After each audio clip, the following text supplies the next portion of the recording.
My first guest this evening has appeared in such movies as Junebug and Enchanted. Well, now she's been nominated for a Golden Globe for her role in the critically acclaimed new movie Doubt. Please welcome Amy Adams.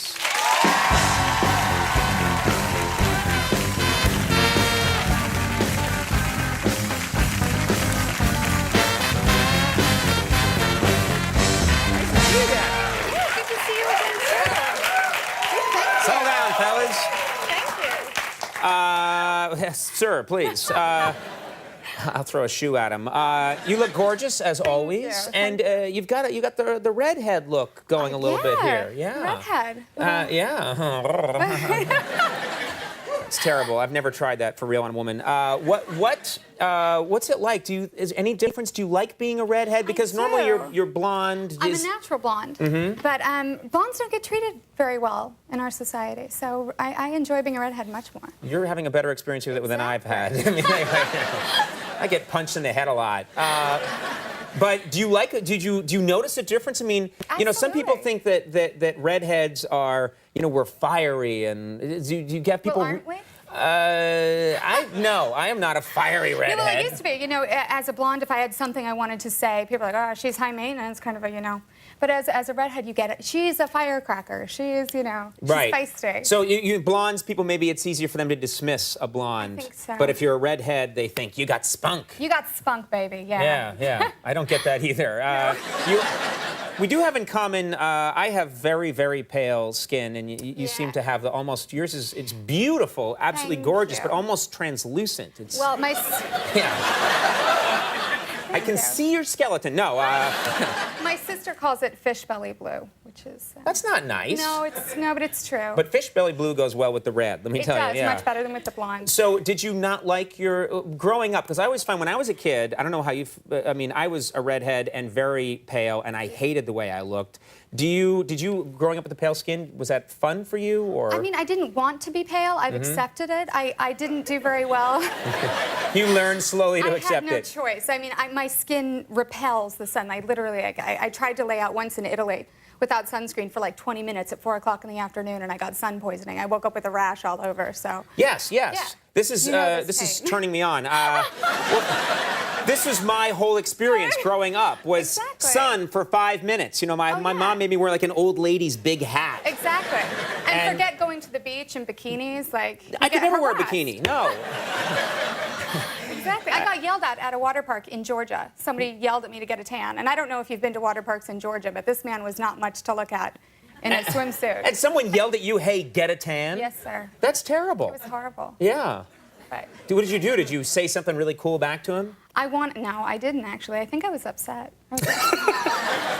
Quietly upset. I wanted to, like, yeah, you know, something. Hey, well, I'm gonna look really good someday, and you'll still be fat, you know. That's good. You should have said that. I think I said that to my sister under, you know, the tears.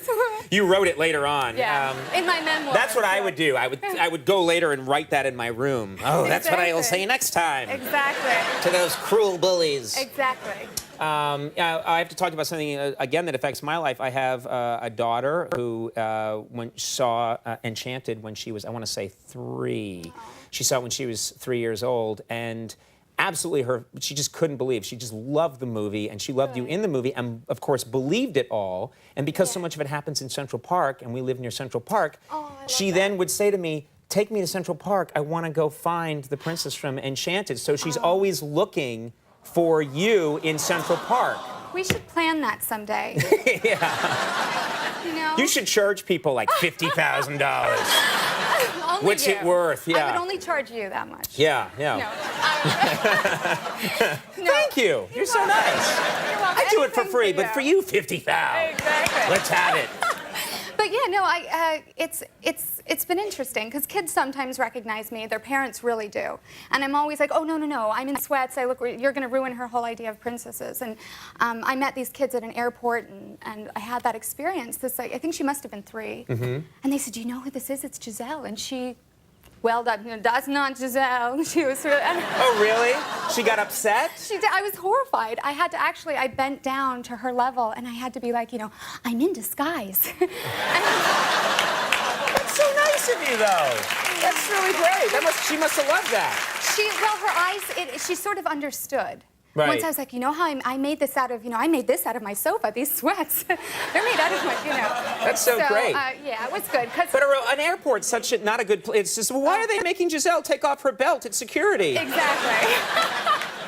Why are they running a metal detector around her? And now they let paparazzi, and they can take pictures of you sort of like with your striped socks under your jeans. It's very undignified. Yeah, that's especially walking barefoot. Yes, Nobody will yes. me anyway. They take shots of anything out there, but that's so nice that you do that. Well, I love that. I love the little girl who liked this movie, and But what's so funny? What I'll sometimes when I'm walking around, people will sometimes.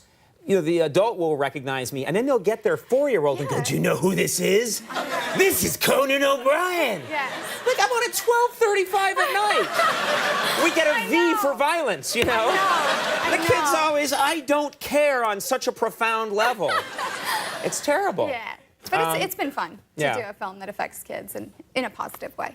I want to ask you something. You used to work at The Gap, and I want to ask you about that because I'm personally fascinated by people that are so talented, they become such big stars, but just a few years ago, like a lot of people were working a job 9 to 5. How did you like working at The Gap? I liked it all right.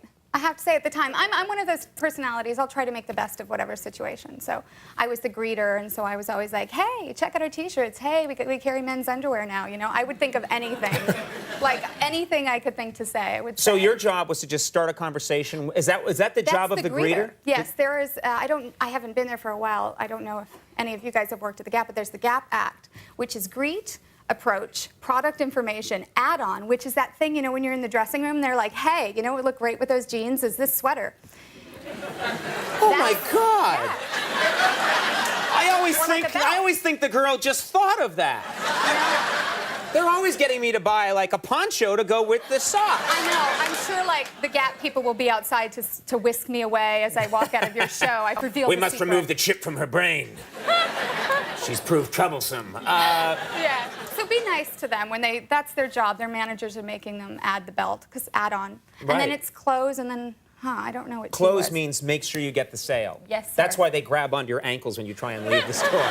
They're hitting you. Exactly. And I forget what the T is. There's a T in there, too? Well, ACTA, yeah. Oh. It's not For me, it's, yeah. I should learn to read and to spell. I want to talk about Doubt. Yeah. You're in this movie with Meryl Streep. Yes. It's got to be a dream come true. And I know you're also working with her in another movie as well that hasn't come out yet. Julie and Julia. It comes out in August, but I shot it directly after Doubt. And that was fun. It involves, we cook a lot, and It's about cooking, yeah. Yeah, I cook my way through the Julia Child cookbook. Cool. Yeah, did you learn to cook anything? Like, what did you learn amazing skills? I did. I learned how to poach an egg and to make omelets without a spatula, and I learned how to bone a duck. Okay.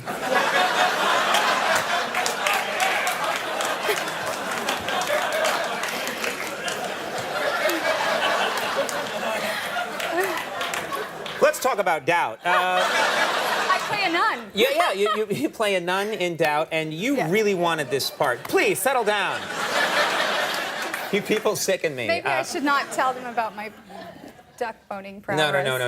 That doesn't go with the nun. Well, we have a clip here from Doubt, and I'm not sure which clip this is. I believe this is a scene with you and Meryl Streep. Is that correct? Yes, if I'm correct, it's the scene where I'm confronting her for the first time over her intolerance and yes. All right, and she's really gunning for Philip Seymour Hoffman's character. She's she's definitely on a campaign against him. All right, let's take a look at this clip from Doubt.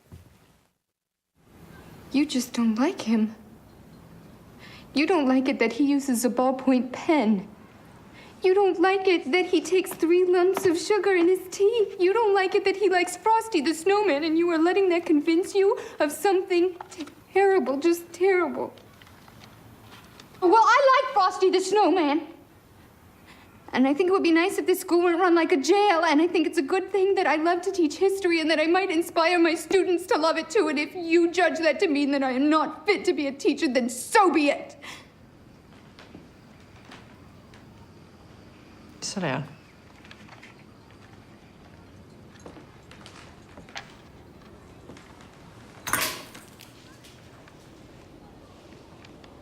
Look at that. You blew out my light. When she wants to be scary. Yeah, well, and so are you. Doubt is now playing in select cities, opens wide Christmas Day. You have to go see it. Amy Adams, really, always a pleasure. Really nice talking to you. You too. Amy Adams, we'll be right back. Eddie Izzard.